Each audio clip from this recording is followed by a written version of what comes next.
Hello guys, Kattappa ശൈത്യാണ് നമ്മുടെ subject. Actually ഈ പെൺകുട്ടിയെ പറ്റി എനിക്ക് ആദ്യം ഭയങ്കര സിമ്പതി ആയിരുന്നു. കാരണം തൻ്റെ ഇടമുള്ള ആർജവമുള്ള ഒരു പെൺകുട്ടി എന്നൊക്കെ തോന്നിയിരുന്നു. അവളുടെ ഇൻട്രോ ഒക്കെ കണ്ടപ്പോൾ സൂപ്പറായിരുന്നു. മാത്രവുമല്ല ഒരുപാട് ഇടങ്ങളിൽ നിന്ന് തഴയപ്പെട്ട ഒരു വ്യക്തിത്വമാണ് എന്നൊക്കെ പറഞ്ഞു. ഒരു അഡ്വക്കേറ്റിന് പറ്റുന്ന ഒരു ഇതാണോ എന്ന് ചോദിച്ചു കഴിഞ്ഞാൽ സംവെയർ അവൾ വളരെ സ്ട്രോങ് ആണെന്നും അവളുടെ ഒരു ആറ്റിറ്റ്യൂഡൊക്കെ കണ്ടപ്പോൾ അത്യാവശ്യം വെൽത്തി ആയിട്ടുള്ളൊരു ഫാമിലിയിൽ നിന്ന് വന്നാണെന്നൊക്കെ തോന്നിയിട്ടുണ്ടായിരുന്നു. ഇപ്പോൾ അവരുടെ അമ്മയുടെ അച്ഛൻ്റെ ഒരു ഇൻ്റർവ്യൂ എടുത്തിട്ടുണ്ട്. സ്വാഭാവികമായി അതിനകത്ത് പോയിരുന്നവരുടെയൊക്കെ ഫാമിലിയൊക്കെ പോയി ചകിട്ട് പിടിക്കുക, അവരുടെ കുടുംബ പശ്ചാത്തലം അന്വേഷിക്കുക, നാട്ടുകാരെ കൊണ്ട് പരിദൂഷണം പറയുക, ഇതൊക്കെയാണല്ലോ നമ്മുടെ കുൽസിതങ്ങൾ ഇല്ലേ. ഏതായാലും ഒരു സബ്ജക്റ്റിലേക്ക് നമുക്കൊന്ന് പോകാം. പറഞ്ഞോളൂ. എന്താണ്? 100% ഇങ്ങനെ തന്നെയാണ് ആള്. പാവമെന്നൊന്നും എനിക്ക് പറയാൻ പറ്റത്തില്ല മോളെ. ഞങ്ങൾക്ക് ദൈവം തന്ന ഒരു നിധിയാണ് ഞങ്ങളുടെ കുഞ്ഞ്. ഞാനെന്നും അത് ദൈവത്തോട് നന്ദി പറയും, ഇങ്ങനെ ഒരു മോളെ ഞങ്ങൾക്ക് തന്നേന്. അത് അവളിപ്പോ അതിനകത്ത് പോയിട്ട് ജെന്യുവിനായിട്ടാണ് നിൽക്കുന്നത്, ഒരു അഭിനയവും ഇല്ല. കാരണം അവളെ അടുത്തറിയാവുന്ന ആൾക്കാർക്ക് എല്ലാം അറിയാം അവളെങ്ങനെയാണെന്ന്. വെച്ച് കഴിഞ്ഞാൽ ഓവറായിട്ട് അങ്ങനെ എല്ലാവരോടും സംസാരവും അങ്ങനൊന്നും ഇല്ല.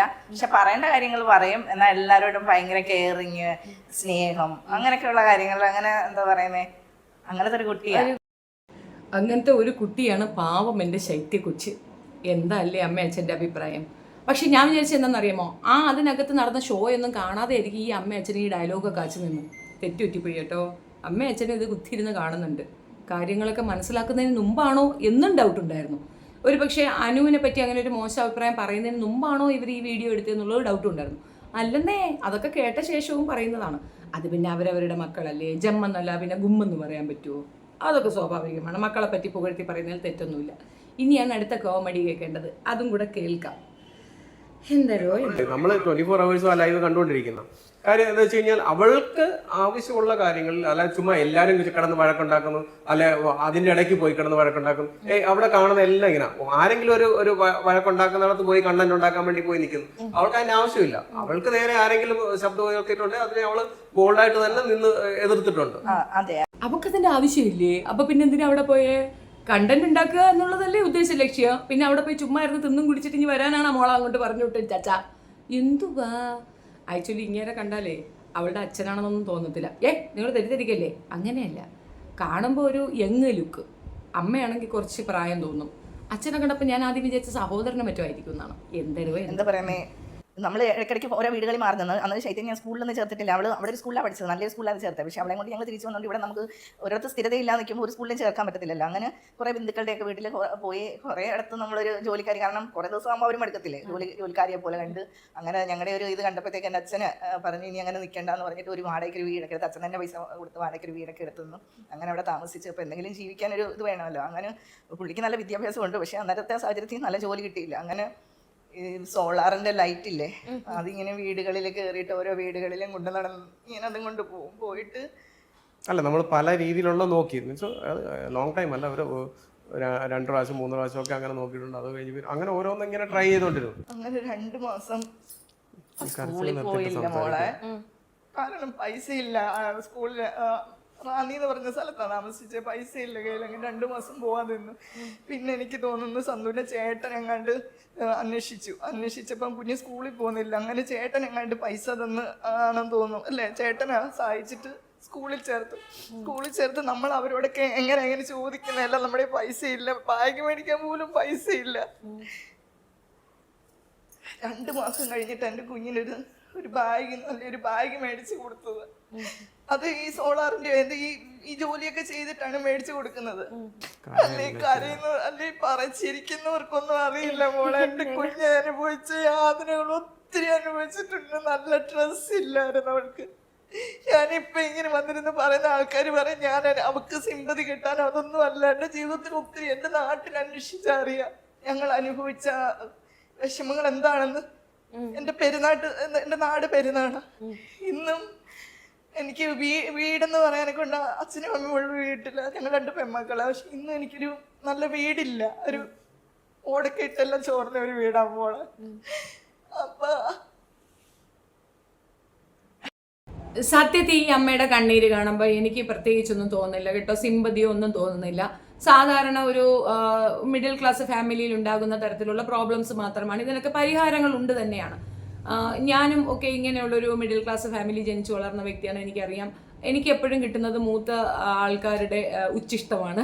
അപ്പോൾ അവരുടെ പഴയ ബാഗ്, അവരുടെ പഴയ വസ്ത്രങ്ങളൊക്കെ തന്നെയാണ് നമ്മൾ ഉപയോഗിക്കേണ്ടി വരിക. അങ്ങനെയൊക്കെ ഒരുപാട് അവസ്ഥകളിൽ കൂടെ നമ്മളും പോയിട്ടുണ്ട്. നല്ല ഉദ്യോഗവും അത്യാവശ്യം ഫിനാൻഷ്യൽ ബാക്ക്ഗ്രൗണ്ടും ഒക്കെ ഉണ്ടായിട്ട് പോലും ഒരു ബാഗ് കീറിയാലോ ഒരു ചപ്പൽ തേഞ്ഞാലോ അല്ലാതെ അടുത്തതൊന്നും നമുക്ക് കിട്ടാറില്ല.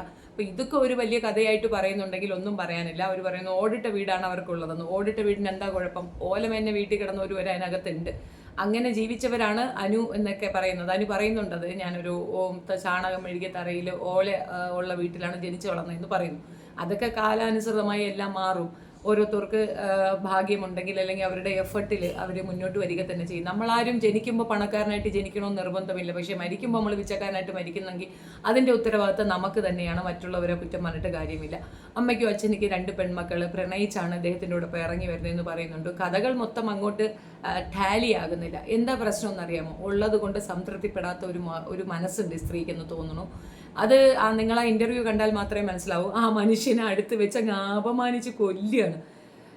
എന്ത് കഷ്ടപ്പാടിലും ചേർന്ന് നിന്ന് ഞങ്ങളെ സംരക്ഷിച്ച ഒരു വ്യക്തിയാണ് ഈ ഇരിക്കുന്നത് എന്ന് പറഞ്ഞാൽ അയാൾക്കതൊരു അഭിമാനമാണ്. അയാൾ ഇറിറ്റേറ്റഡായി, റെസ്റ്റ്ലെസ് ആയി, ആകെ നാണം കെട്ട് വശ കെട്ടിരിക്കുകയാണ്. ഈ ഒരു അവസ്ഥ തന്നെയാണ് ആ പെങ്കൊച്ചിനും കിട്ടിയിരിക്കുന്നത്. ഈ അമ്മയുടെ അടുത്ത് നിന്ന് കുറച്ച് ദിവസം അതിനെ മാറ്റി നിർത്തി കഴിഞ്ഞാൽ അതിന് ചിലപ്പം ഒരു വിചിന്തനം ഉണ്ടാകുമെന്നാണ് എനിക്ക് തോന്നുന്നത്. അതുകൊണ്ട് തന്നെയാണ് എനിക്കിത് പോരാ എന്ന തോന്നലിൽ ആ ഒരു അവാർഡ് പോലെ ഒരു തിരിച്ചു കൊടുത്തത്. എന്ത് അവാർഡായിരുന്നാലും നമ്മുടെ എബിലിറ്റിക്ക് കിട്ടുന്നതല്ലേ എന്നുള്ള ഇതിൽ അത് വാങ്ങിച്ചിരുന്നുവെങ്കിൽ അത് അഭിമാനിക്കായിരുന്നു. ഇപ്പോഴാണ് എനിക്ക് മനസ്സിലായത് ഈ സ്ത്രീക്ക് എന്താണ് പ്രശ്നമെന്നും ശൈത്യ എന്തുകൊണ്ടാണ് ആ അവാർഡ് വേണ്ട എന്ന് വെച്ചതെന്നും. തീർച്ചയായിട്ടും ഇവരുടെ മനസ്സ്, ഇവരുടെ കുത്തിത്തിരിപ്പ് കൊണ്ടായിരിക്കും അത് അങ്ങനെ വന്നിട്ടുണ്ടാവും. കാരണം ഇവർക്കൊന്നും ഇനഫായിട്ട് തോന്നത്തില്ല. മറ്റുള്ളവരെ കമ്പാരിസൺ നടത്താതെ, ഉയർന്നവരെ കമ്പാരിസൺ നടത്താതെ നമ്മളിൽ കുറഞ്ഞ ആൾക്കാരെ, കുറഞ്ഞത് മീൻസ് നമ്മളെക്കാൾ ബുദ്ധിമുട്ട് അനുഭവിക്കുന്ന മനുഷ്യരെ നോക്കി കമ്പാരിസൺ നടത്തുക. അപ്പം നമുക്ക് മനസ്സിലാവും നമ്മൾ എത്രയോ മെച്ചത്തിലാണ്, എത്രയോ ഉന്നതിയിലാണെന്ന്. സീരിയസ്ലി പറയുകയാണ്. ഇന്നലെയൊക്കെ കുറച്ച് നമ്മൾ ഒറ്റപ്പെട്ടു പോയ ഒരു ഫീലിംഗ് ഒക്കെ വരുമ്പം അങ്ങനെ ഒറ്റപ്പെട്ടു പോയ 10 പേരും എടുത്ത് സംസാരിച്ച് നോക്കിയാണ്. അങ്ങനെ ഉണ്ടാവും, ഒരുപാട് പേരുണ്ടാവും. നമ്മുടെ ഫീലിങ്ങിന് ഒരു വലിയ വാല്യൂ ഒന്നും തോന്നത്തില്ല. ചേട്ടാ ഇതിനേക്കാൾ കഷ്ടപ്പെടുന്നവരുണ്ടല്ലോ എന്നൊരു സമാധാനമാണ് വരിക. അതാണ് ഞാൻ പറഞ്ഞത്, നമ്മുടെ കഷ്ടപ്പാടുകളും ബുദ്ധിമുട്ടുകളും പബ്ലിക്കിൽ പറഞ്ഞാൽ ആ പബ്ലിക് എടുക്കുന്ന രീതി മറ്റൊരു രീതിയിലായിരിക്കും. ഒരാളും അയ്യോ പാവം എന്നല്ല വിചാരിക്കുക, ചേട്ടാ ഇവരെ കാട്ടി മേന്മയാണല്ലോ നമ്മുടെ ലൈഫിന് എന്നാണ് ചിന്തിക്കുക എന്നാണ് എൻ്റെ ഒരു വിചാരം. നിങ്ങളുടെ അഭിപ്രായം കമൻറ്റിൽ പറയുക. നല്ലൊരു സൗഹൃദ ആൾക്കുള്ളത്. പക്ഷെ ഒരു സിറ്റുവേഷൻ വന്നപ്പോൾ അനുമോളെ തള്ളി പറയുന്ന ഒരു അവസ്ഥയിലേക്ക് വന്നിട്ടുണ്ട്. ശരിക്കും അനുമോളെ തള്ളി പറഞ്ഞിട്ടില്ല. ശൈത്യ ഒരിക്കലും അനുമോളെ തള്ളി പറഞ്ഞില്ല. അതായത് ആ ഒരു സിറ്റുവേഷനിൽ ഇപ്പം ഒരു വീട്ടിൽ താമസിക്കുന്ന ആൾക്കാരെല്ലാം കൂടെ താമസിച്ചുകൊണ്ടിരിക്കുമ്പോൾ ഒരാൾ മാറ്റി നിർത്തി ഇങ്ങനെ ചോദിക്കുമ്പോ അവള് പറഞ്ഞു അത് ഓക്കെ ഞാൻ അറിഞ്ഞില്ല, ഞാൻ ആബ്സെന്റ് അതിപ്പോ ഞാൻ ചോദിക്കട്ടെ, ഇപ്പൊ നമ്മള് തമ്മിൽ ഇരുന്നിട്ട് ഒരാളുടെ കുറ്റം പറയാം, അല്ലെ മോളുടെ കുറ്റം ഞാൻ ഇരുന്ന് പറയുക, മോള് ഇത് അറിയുക ഞാൻ പറഞ്ഞെന്ന്. അപ്പൊ ഞാൻ മോളെ വന്ന് എന്നോട് ചോദിക്കുക ചേച്ചി ഇതുപോലെ എന്റെ കുറ്റം പറഞ്ഞില്ലെന്ന് വെച്ച് കഴിഞ്ഞാൽ ഞാൻ എന്താ പറയും? പറഞ്ഞെന്ന് പറയില്ല, നേരിട്ട് നോക്കി കഴിഞ്ഞാൽ പറയില്ല, സാധാരണ ആരും പറയില്ല. ഞങ്ങള് തടി തപ്പും, അയ്യോ മാർഗം ഏതായാലും ലക്ഷ്യമാണ്. അങ്ങനെ പറഞ്ഞ അവിടെ ആരെയും സപ്പോർട്ട് ചെയ്യാൻ വേണ്ടി പോയതല്ല. അമ്മച്ചി അച്ഛനും സൂപ്പർ ജൂപ്പർ. മാർഗമല്ല, ലക്ഷ്യമാണ് മുഖ്യം. ഏത് ദത് ഒപ്പിച്ചെടുക്കുകയാണ്, തടിതപ്പുകയാണ്. നടക്കട്ടെ. എല്ലാരും ഇപ്പൊ ഒരു സ്റ്റേജ് വരട്ടെ. ഇതിപ്പോ ഒരു 4 പേര് 5 പേര് വരുന്ന ഒരു സ്റ്റേജ് വരുമ്പോഴത്തേന് ഇൻഡിവിജ്വൽ ആയിട്ട് തന്നെ കളിക്കും. അവിടെ ഒരാളും മാറി നിന്ന് ചിലപ്പോ കുത്തും. അന്ന് എന്തൊക്കെ പറഞ്ഞു, പുറകിൽ നിന്ന് കുത്തി. സോഷ്യൽ മീഡിയയിൽ അതിലെന്താ അറിയോ, അത് ഈ PR വർക്ക് ചെയ്യുന്ന ആൾക്കാർ തന്നെയാണ് ചെയ്യുന്നത്, ഓരോന്ന് ചെയ്യുന്നത്. നമുക്കില്ല മോളെ. ശരി, ഇപ്പൊ PR കുഴപ്പം മനസ്സിലായില്ലേ? അനുവിന്റെ PR-കളാണ് ഈ പ്രശ്നം അത്രയും ഉണ്ടാക്കിയതാണ് അച്ഛന്റെ കണ്ടുപിടുത്തം. അച്ഛച്ചോ എന്തുവാ ഈ പറയുന്നേ അണ്ണ? എന്തരണ്ണ അങ്ങക്ക് ഇത്? എന്തിനെങ്കിലും ഈ കുത്തിത്തിരിപ്പൊക്കെ ഇരുന്നിട്ട് പറയണത്? അയ്യേ ചേ മോശം. അതെല്ലാം പോട്ടെ. അല്ല, ഇവളെ പിറകെ നടന്ന് ഇവളെ കൂട്ടുകൂടി ഇവളെ സമാധാനിപ്പിച്ച് ഇവളെ കൂടെ അവിടെ നിൽക്കണോ, ഇവിടെ നിൽക്കണോ, അങ്ങോട്ട് നിൽക്കണോ, ഇങ്ങോട്ട് നിൽക്കണോ എന്നൊരു ചാഞ്ചാട്ടത്തിൽ ചാഞ്ചാടി നിന്നത് നമ്മളാണോ ശൈത്യയാണോ? ശൈത്യയാണ്. രണ്ടാമത് ഈ കുത്തിത്തിരിപ്പ് അത്രയും ഉണ്ടാക്കി പ്രശ്നം വഷളായി. അപ്പുറത്താണ് ആള് കൂടുതലെന്ന് കണ്ടപ്പോഴത്തേക്കും ശൈത്യയെ മോശം പറഞ്ഞുകൊണ്ട് അപ്പുറത്തേക്ക് ചാടിയത് നമ്മളാണോ ശൈത്യയാണോ? ശൈത്യയാണ്. ഓൾമോസ്റ്റ് PR-കൾ എന്ത് പിഴച്ചോ എന്തോ, ഇങ്ങനെ ഇത് എന്തിന് പറഞ്ഞു വരുന്ന എന്തോ നമുക്ക് കേൾക്കാം. ചെയ്യുന്നവരായിരിക്കും അങ്ങനെയൊക്കെ എടുത്തിടുന്നത്. ഞാൻ ചോദിക്കട്ടെ, ഈ മനുഷ്യരല്ലേ, ചിലപ്പോ അസൂയ പരദൂഷണവും ഇതൊക്കെ പറയാത്ത ആരും ഇല്ല അല്ലേ? അതിനകത്ത് എല്ലാവരും പറയുന്നുണ്ട്. എല്ലാവരും ആണുങ്ങൾ പോലും അങ്ങോട്ടും ഇങ്ങോട്ടും മാറി ഇരുന്നിട്ട് പുറത്തിരിക്കുന്ന ആളെ കുറ്റം പറയുകയൊക്കെ ചെയ്യുന്നുണ്ട്. ശൈത്യ മാത്രമാണോ പറയുന്നത്? ശൈത്യക്ക് മാത്രമേ ഉള്ളൂ ഇങ്ങനെയൊക്കെ. പക്ഷെ അന്ന് പറഞ്ഞിട്ട് അനുമോളെ തള്ളി പറഞ്ഞോ? ഇപ്പോഴും ഒരു നല്ല ഫ്രണ്ട്സ് തന്നെ അതിനകത്ത്. എല്ലാരും പറയാ, അയ്യോ അനുമോളുടെ, ഞങ്ങളോട് പറഞ്ഞിട്ടുണ്ട്, അനുമോളുടെ വാലായിട്ട് നടന്നു കഴിഞ്ഞാൽ പിന്നെ ശൈത്യക്ക് കൂട്ടത് അങ്ങനെ വരെ പറഞ്ഞിട്ടുണ്ട്. ശരിക്കും രണ്ട് രീതിയിലുണ്ട്, ഹേറ്റേഴ്സും ഉണ്ട്, ഇഷ്ടപ്പെടുന്ന ആൾക്കാരും ഉണ്ട്. ശരിയാണ്, ഹേറ്റേഴ്സും ഉണ്ട്, ഇഷ്ടപ്പെടുന്ന ആൾക്കാരും ഉണ്ട്. അതൊക്കെ സത്യം തന്നെയാണ്. മോള് അങ്ങനെ കുറ്റം പറയുന്ന കുഴപ്പമില്ല. അവിടെ ഒരുപാട് പേര് കുശുമ്പും കുന്നേമ്മയും പറയുന്നില്ലേ? അതുപോലെ എന്റെ മോള് പറയുന്നില്ല, ഇപ്പൊ എന്താ കുഴപ്പം? അതൊരു ചോദ്യമല്ലേ, വലിയ ചോദ്യമല്ലേ? കറക്റ്റ് ചോദ്യം.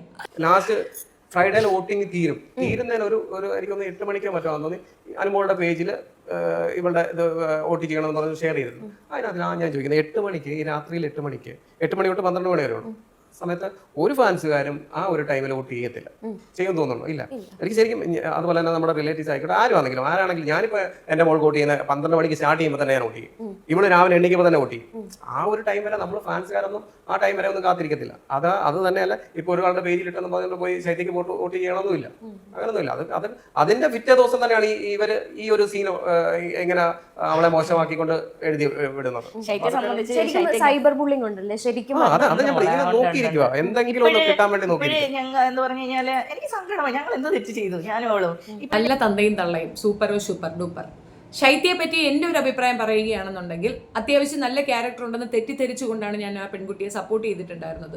ഒരു കാരണവശാലും ക്ഷമിക്കാൻ പറ്റുന്ന ഒരു തെറ്റല്ല കൂടെ നിന്നുകൊണ്ട് കുതികാലി വെട്ടുക എന്നുള്ളത്. കട്ടപ്പ എന്നല്ല അവളെ പറയേണ്ടത്, നല്ല ഫസ്റ്റ് ക്ലാസ് ശകുനി എന്ന് വേണമെങ്കിൽ പറയാം. ഒരു പെൺകുട്ടിയുടെ ലൈഫിനെ ബാധിക്കുന്ന ഏറ്റവും ഇമ്പോർട്ടൻ്റ് ആയ ഒരു സാധനത്തിനെ വളരെയധികം വക്രീകരിച്ച് വളച്ചൊടിച്ച് പറഞ്ഞ അവൾക്ക് അതിൻ്റെ വേദന മനസ്സിലാവത്തില്ല. അനു മാരീഡ് അല്ല, അനുവിനൊരു ലൈഫ് പുറത്തുണ്ട്. മാത്രവുമല്ല, അത്യാവശ്യം കുലസ്ത്രീകളുടെ ഒരു സപ്പോർട്ടറാണ് അവൾക്ക് കൂടുതൽ കിട്ടുന്നത്. അവളും ആ കാറ്റഗറി തന്നെയാണ്. വളരെ സാധാരണയായ ഒരു കുടുംബം. അതിലേക്ക് ആ പെൺകുട്ടി ഇത്രയധികം മ്ലേച്ഛ സ്വഭാവം കയ്യിലുണ്ട് എന്ന് പറയുന്നതിന്റെ ഡെപ്ത് എന്താണെന്ന് നിങ്ങൾക്ക് മനസ്സിലാകുന്നുണ്ടോ? എനിക്കത് മനസ്സിലായതുകൊണ്ടാണ് പറയുന്നത്. കാമഭ്രാന്തോടുകൂടി അവനെ നോക്കിയിരുന്നു എന്ന് ഒരു അലിഗേഷൻ അവിടെ നടക്കുന്നുണ്ട്. ആ അലിഗേഷൻ അവൻ പബ്ലിക്കിൽ പറയുന്നുമുണ്ട്. നീ എൻ്റെ പുറത്തേക്ക് ഇങ്ങനെ കയറിയില്ലേ എന്ന് അവൻ പറയുന്നുമുണ്ട്. അതിൻ്റെ ഒപ്പം അതെ, അവർക്ക് തമ്മിൽ അങ്ങനെ ഒരു ഇഷ്ടമുണ്ടായിരുന്നു, അത് എന്നോട് അവൾ പറഞ്ഞിട്ടുണ്ടായിരുന്നു എന്ന് സമ്മതിക്കുന്നത് പ്രിയ കൂട്ടുകാരി എന്ന് അവൾ പരിഗണിച്ച ആളാണ്. അത് ഓർത്തുകൊള്ളുക. അനുമോൾക്ക് പറ്റിയ ഒരു അബദ്ധം പലരുടെയും ജീവിതത്തിൽ സംഭവിച്ചിട്ടുണ്ട്. കൂടെ നിന്നുകൊണ്ട് കുതികാലി വെട്ടുന്ന ഇത്തരം വൃത്തികെട്ട വർഗ്ഗങ്ങളെ നീക്കി നിർത്തുകയാണ് വേണ്ടത്. ഇവളൊരു വക്കീലാണോ? ഇവൾ പ്രാക്ടീസിന് പോയാൽ തന്നെ വിശ്വസിച്ച് ഏതെങ്കിലും ഒരാൾക്ക് ഇവർക്ക് കേസ് ഏൽപ്പിക്കാൻ പറ്റുമോ? നാളെ ഇവർ മാറി നിന്ന് അവർക്കിട്ട് താങ്ങില്ല എന്ന് എന്താണ് വിശ്വാസം? വിശ്വാസ്യത വേണം. എന്തിനും ഒരു എത്തിക്സ് ഉണ്ടാവണം. ഫ്രണ്ട്ഷിപ്പ് ആയിരുന്നാലും ജോലി സംബന്ധമായിരുന്നാലും എന്തിനും ഒരു എത്തിക്സ് വേണം. അമ്മയാണ് മകളെ വഷളാക്കുന്നത്. തനിക്ക് കിട്ടിയത് എന്താണോ അതിൽ സംതൃപ്തിപ്പെടുകയും അത് ഉന്നതിയിലാണ് എന്ന് ചിന്തിക്കുകയും ചെയ്യുന്നവർക്ക് കൂടുതൽ കിട്ടുക തന്നെ ചെയ്യും. അതേസമയം ഈ സ്ത്രീക്ക് ഒന്നിനോടും ഒരു സന്തോഷമില്ല. ഒരു മകള്, വീട്ടിലെ പ്രശ്നങ്ങൾ, ഭർത്താവ് അത്രയും സ്നേഹത്തോടെ അടുത്തിരിക്കുന്നു, അദ്ദേഹം ഇത്രയും കെയറിങ് ആയിട്ട് നോക്കിക്കൊണ്ടിരിക്കുന്നു. ജോലി ഇല്ല എന്ന് പറഞ്ഞാൽ ജോലി ഉണ്ടാകുമല്ലോ. എന്താ അമ്മയ്ക്ക് ജോലിക്ക് പോകാൻ പാടില്ല എന്നുണ്ടോ? അമ്മയ്ക്ക് ജോലി ചെയ്താൽ എന്താ വളയൂരി പോകുമോ? ഇതൊക്കെ എന്താണെന്നറിയാം, മുട്ടാന്യായങ്ങൾ പറഞ്ഞുകൊണ്ടിരിക്കുന്ന കള്ളികളുടെ സ്വഭാവമാണെന്നാണ് ഞാൻ പറയാം. അമ്മ അതിനേക്കാൾ ശൈത്യയേക്കാൾ വൾഗറായ ഒരു ക്യാരക്ടറാണെന്ന് എനിക്ക് തോന്നുന്നു. എൻ്റെ ഒരു അഭിപ്രായമാണ് ഞാൻ പറഞ്ഞത്. രണ്ടാമത്തെ കാര്യം, നാട്ടുകാർ പറയുന്നതിനെ കുറ്റപ്പെടുത്താൻ നിൽക്കരുത്. ഞങ്ങൾ കാണുന്നതിൽ ഞങ്ങൾക്ക് പറയാൻ പറ്റൂ. ശൈത്യയുടെ നാട്ടുകാരെന്ത് പറയണോ, ശൈത്യയുടെ ചുറ്റുവട്ടമുള്ളവർ എന്ത് പറയണോ എന്നുള്ളത് ഞങ്ങൾക്ക് മാനദണ്ഡമല്ലല്ലോ.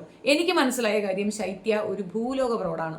രണ്ടാമത്തെ കാര്യം, ആ പെൺകുട്ടിയെ ഒരാളും സൗഹൃദ വലയത്തിൽ വെച്ചേക്കരുതെന്നാണ് ഒരു റിക്വസ്റ്റും കൂടെയാണ്. ഇപ്പം നമുക്കും എനിക്കുമൊക്കെ ഒരുപാട് സൗഹൃദങ്ങളിൽ നിന്ന് തിരിച്ചടികൾ കിട്ടിയത് കൊണ്ട് പറയണം, നമ്മൾ സൗഹൃദങ്ങൾ നമ്മൾ തിരഞ്ഞെടുക്കുമ്പോൾ വളരെ വിജിലൻ്റ് ആയിരിക്കണം. വളരെ കൃത്യമായ സൗഹൃദങ്ങളല്ല നമുക്കൊപ്പമെങ്കിൽ നമ്മൾക്ക് പണി കിട്ടും. ഒരു തർക്കവുമില്ല. നമ്മളുടെ ഏറ്റവും ഇൻറ്റിമേറ്റ് നമ്മൾ തെറ്റിദ്ധരിച്ചുകൊണ്ട് നമ്മൾ പലതും അവരോട് പറയും. അത് പിന്നീട് നാട്ടുകാരുടെ മുമ്പിലേക്ക് ഇട്ടുകൊടുക്കുന്നുണ്ടെങ്കിൽ അതിൽ പരം ഒരു വൾഗാരിസം വേറെയുണ്ടോ? ഒന്ന് ഓർത്ത് നോക്കൂ. ഈ ഷോ കാണുന്നത് 1-2 പേരാണോ? ഇത് പബ്ലിക്കിൽ കിടക്കില്ലേ? ഇത് എടുത്ത് നെറ്റിൽ ഇടുക തന്നെ ചെയ്യും. ഇത് കാലാകാലങ്ങൾ അവിടെ കിടക്കും. എന്നും കാണുന്നവരുണ്ടാവും. ചിലപ്പോഴൊക്കെ ചുമ്മാ ഒന്ന് റീക്യാപ്പ് ചെയ്യാൻ കാണുന്നവരുണ്ടാകും. അതിനകത്ത് പാർട്ടിസിപ്പേറ്റ് ചെയ്യാൻ വരുന്നവരും അത് കാണും. അപ്പോൾ ഇത് എൻലെസ് ആയിട്ട് അവിടെ കിടക്കുന്ന ഒരു സാധനമാണ്. അത് എയറിലേക്ക് ഇട്ട് കൊടുക്കുമ്പോൾ നമ്മൾ കാരണം ഒരു പെൺകുട്ടിയുടെ ജീവിതം നഷ്ടപ്പെടും എന്നുള്ള ചെറിയ തോന്നൽ പോലും ആ പെൺകുട്ടിക്ക് ഇല്ലാതെ പോയിട്ടുണ്ടെങ്കിൽ അതിൻ്റെ ഉത്തരവാദി ആരാണ്? ഈ സ്ത്രീ തന്നെയാണ്. എന്നിട്ടിരുന്നു കൊണ്ട് ഞങ്ങൾ എന്ത് തെറ്റ് ചെയ്തു, നിങ്ങളുടെ തെറ്റെന്താണെന്ന് നിങ്ങൾ കണ്ണാടിയിൽ നോക്കി പറഞ്ഞാൽ മനസ്സിലാവും. നിങ്ങൾ ശരിക്കിരുന്നൊന്ന് ആലോചിച്ച് നോക്കൂ. ഒന്നിലും സംതൃപ്തയല്ല നിങ്ങൾ. പ്രണയ വിവാഹമായിരുന്നു എന്ന് പറയുന്നു. ഓക്കെ, ആയിക്കോട്ടെ. പ്രണയ വിവാഹമായിട്ട് ഇറങ്ങിപ്പോകുന്നവരൊക്കെ ചിന്തിക്കേണ്ട ഒരു കാര്യമുണ്ട്. അപ്പ് ആൻഡ് ഡൗൺസ് ഉണ്ടാവും. എപ്പോഴും സന്തോഷവും ഇതൊന്നും ഉണ്ടാവത്തില്ല. അയാളെ പ്രേമിച്ച് ഇറങ്ങിപ്പോയപ്പം അയാളുടെ പണം നിങ്ങൾ നോക്കിയില്ല, അത് നിങ്ങളുടെ കുറ്റം. അതും കൂടെ നോക്കണമായിരുന്നു. പണമൊക്കെ ഉള്ളവർ തന്നെ പ്രേമിച്ച് ഇറങ്ങിപ്പോയി പ്രശ്നം വരില്ലായിരുന്നു. നല്ല എഡ്യൂക്കേറ്റഡ് ആയ ഒരു വ്യക്തിയെ വിവാഹം കഴിച്ചിട്ട്, അല്ലെങ്കിൽ പണമുള്ള ജോലിയുള്ള ഒരാളെ വിവാഹം കഴിച്ചിട്ട് പോയെങ്കിൽ ഈ പ്രശ്നം വരത്തില്ലായിരുന്നല്ലോ. ഇപ്പോൾ പോയെടുത്ത് പോയി അയാളെ കൊണ്ട് തന്നെ എങ്ങനെയെങ്കിലും സർവൈവ് ചെയ്യുന്നതിന് പകരം അത്യാവശ്യ സന്തോഷപൂർണ്ണമായ ജീവിതങ്ങളും കഴിച്ചിട്ടുണ്ടെന്ന് പറയുന്നു. പക്ഷെ അത് ഹൈലൈറ്റ് ചെയ്യുന്നില്ല, ഇത് മാത്രം പറയുന്നു. തൻ്റെ നഷ്ടങ്ങൾ മാത്രം കണക്കെടുത്തുകൊണ്ടിരിക്കുന്ന ഒരു വ്യക്തി വീണ്ടും നഷ്ടങ്ങളിലേക്ക് പോവുകയുള്ളൂ. സന്തോഷപ്രദമായ കാര്യങ്ങൾ ചിന്തിച്ചാൽ സന്തോഷം താനേ വരും എന്നുള്ളതാണ് ഞാൻ പഠിച്ച പാഠം. ഏതായാലും ഈ സ്ത്രീയിൽ നിന്നാണ് ആ മകൾ അത് പഠിച്ചതെന്ന് മനസ്സിലാക്കാം. ശൈത്യയോട് പേഴ്സണലി എനിക്കൊരു പ്രോബ്ലവും ഇല്ല. പക്ഷേ ശൈത്യ എന്ന പെൺകുട്ടി അവിടെ ചെയ്തത് ഒരിക്കലും അഡ്ജസ്റ്റ് ചെയ്യാനോ ഒരിക്കലും അംഗീകരിക്കാനോ പറ്റുന്ന കാര്യമല്ല. വളരെ വലിയ തെറ്റാണ്. ഒരു കാരണവശാലും ഒരു കൂട്ടുകാരിയോട് അവൾ ചെയ്യാൻ പാടില്ലാത്ത വലിയ തെറ്റ്, വലിയ തെറ്റാണത്. കാരണം അതിൻ്റെ ഡെപ്ത് എന്താണെന്ന് പുറത്ത് നിൽക്കുന്നവർക്ക് മാത്രമേ മനസ്സിലാവുള്ളൂ. അതിന് പുറത്തേക്ക് വന്നാൽ അന്തം വിട്ടു പോകാനുള്ള എല്ലാ ചാൻസും ഉണ്ട്. കാലപ്പോക്കിൽ ഇത് മാറട്ടെ. അതായത് 100 ദിവസത്തോളം ഈ പ്രോഗ്രാം ഉള്ളത് കൊണ്ട് തന്നെ ബാക്കി ഇതിലൊക്കെ വരുമ്പോൾ ഇത് മറന്നു പോകട്ടെ. പക്ഷെ സ്റ്റിൽ ഈ ഒരു വൾഗാരിറ്റി അവിടെ കിടക്കും. അവനോട് എന്ത് ക്രഷ് കാണിക്കാൻ കൊച്ചു പയ്യൻ ചീളി ചെക്കൻ്റെ കൂടെ അങ്ങനെയൊന്നും അവൾ കാണിച്ചിട്ടില്ല. അത് എക്സ്പെക്ട് ചെയ്തിരുന്നു, നമ്മളൊക്കെ എക്സ്പെക്ട് ചെയ്തിരുന്നു അങ്ങനെ ഒരു ലവ് ട്രാക്ക് അവിടെ സജീവമായി ഉണ്ടാകുമെന്ന്. പക്ഷേ അത്തരത്തിലൊരു എടുക്കുന്ന രീതിയിലുള്ള ഒരു ചിന്താധാരയുള്ള കുടുംബത്തിലുള്ളതല്ല അനു. അതാണ് പ്രശ്നം. അനുമോൾക്ക് ഇനിയിപ്പം കുറേ മോഡേണിസം, ജിസേലിനത് പ്രശ്നമില്ല, ഏജ് പ്രശ്നമല്ല. പക്ഷെ അനുമോൾ അങ്ങനെയല്ല ചിന്തിക്കുന്നത്. അനുമോൾക്ക് അങ്ങനത്തെ ഒരു ഫാമിലി ബാക്ക്ഗ്രൗണ്ടാണുള്ളത്. അപ്പോൾ അവർ വളരെ സാധാരണക്കാരായ മനുഷ്യരാണ്. അവർക്കിത് അംഗീകരിക്കാൻ പോലും പറ്റത്തില്ല. അവരുടെ അച്ഛനും അമ്മയ്ക്കും എന്ത് വിഷമം ഉണ്ടായിരിക്കും. ഈ ഇരുന്ന് മോങ്ങി തകർക്കുന്ന ഈ തള്ളയെന്ന് ആലോചിച്ച് നോക്കുക. അവളുടെ അമ്മയ്ക്കും അച്ഛനിക്കും എന്ത് പ്രയാസം ഉണ്ടാവും, അവളുടെ സഹോദരിക്ക് എന്ത് പ്രയാസം ഉണ്ടാകും. അതെന്താ, കാമപ്രാന്തം കൊണ്ട് കിടക്കുന്ന പെൺകുട്ടിയാണോ? 30 വയസ്സായി വിവാഹം കഴിക്കാത്ത അവർക്ക് എന്ത് കാമപ്രാന്ത് വരാനാണ്? കാമപ്രാന്തം ഉണ്ടെങ്കിൽ 16 വയസ്സിൽ ഇവരിറങ്ങി ഓടിയതുപോലെ ഓടണ്ടേ? അപ്പോൾ അതൊക്കെ കുറേയൊക്കെ ആലോചിച്ച് കണ്ട് വേണം പറയാൻ. തീർത്തും ബോധമില്ലാതെ നടത്തിയ ഒരു സ്റ്റേറ്റ്മെൻറ്റിൻ്റെ പുറത്ത് ഇനിയും മനസ്സിലാക്കാതെ, പുറത്തുനിന്ന് കണ്ടിട്ട് പോലും മനസ്സിലാക്കാതെ അതിനെ ന്യായീകരിക്കാൻ വരുന്ന തള്ളയ്ക്ക് ഒന്നും പറയാനില്ല. നിങ്ങളുടെ അഭിപ്രായം കമൻറ്റിൽ പറയുക. എന്താണെന്ന് കേൾക്കാൻ ആഗ്രഹമുണ്ട്. പിന്നെ അനുവിൻ്റെ PR ആണോ അല്ലേ എന്നൊക്കെ ചോദിച്ചുകൊണ്ട് എൻ്റെ അടുത്ത് വരണ്ട. ഞാൻ ഒരാൾക്കും PR വർക്ക് ചെയ്യാറില്ല. ഒരാളുടെയും ഫണ്ട് വാങ്ങിയിട്ട് ഒരു പേർക്കും ഒരു രീതിയിലുള്ള വീഡിയോയും ഞാൻ ചെയ്യാറില്ല. എനിക്ക് ബോധ്യപ്പെട്ട കാര്യങ്ങൾ മാത്രമേ ഞാൻ പറയാറുള്ളൂ. ഇനിയിപ്പോൾ നിങ്ങൾ PR ആണെന്ന് പറഞ്ഞാൽ എനിക്കൊന്നും ഇല്ലേ എന്തായാലും. Thank you. സബ്സ്ക്രൈബ് ചെയ്തിട്ട് കാണണേ. Like, share. Thank you.